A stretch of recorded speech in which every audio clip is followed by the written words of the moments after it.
Yun po ang kailang ginagawa. Ang problema na, yung mga diborsyo, yung paglawak ng mga bagay na ito, yung social injustice, ignorance, tithing, neglecting, lahat ng mga bagay o problema ng ito, kung ito yung dahilan ng bayan ng Israel, nung kanilang inalis, ang Diyos naman ay naroroon. Ngayon mga kapatid, ang panawagan ng ating Diyos sa kasalukuyan, dito ko gustong tapusin mga kapatid ang ating pong pag-uusap. Ang panawagan ng Diyos, kung yung bayan na iyon ay mayroong ganong mga problema, baka po sa ating iglesia ay mayroon din ganong problema mga kapatid. Okay? Pwede nating i-examine ang ating sarili.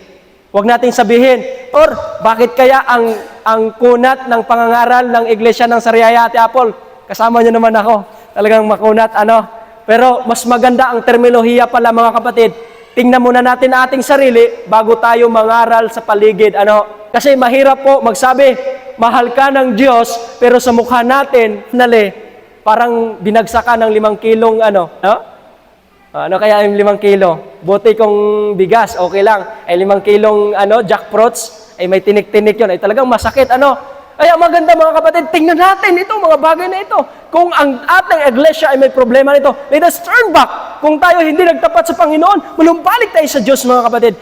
Dahil ito lang po ang paraan upang tayo ay makalapit sa ating Panginoon. Kaya mga minamahal kong mga kapatid, sa ating pagpapatuloy ng ating pong paglalakbay bilang isang mananampalataya, sa ating pong paghihintay sa ating Panginoon na malapit ng pagdating, kinakailangan natin magbantay, kinakailangan natin magsikap sapagkat baka kasi kayo at ako madatnan ng Panginoon na tuyo at ang ating pananampalataya wala sa ating Panginoon. Hindi pwede, Panginoon, tayo ka muna, aayusin ko ang aking sarili. Hindi po pwedeng ganun mga kapatid.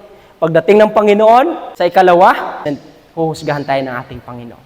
Kung tayo hindi nagising sa pagbabalik ng Panginoon, alam na.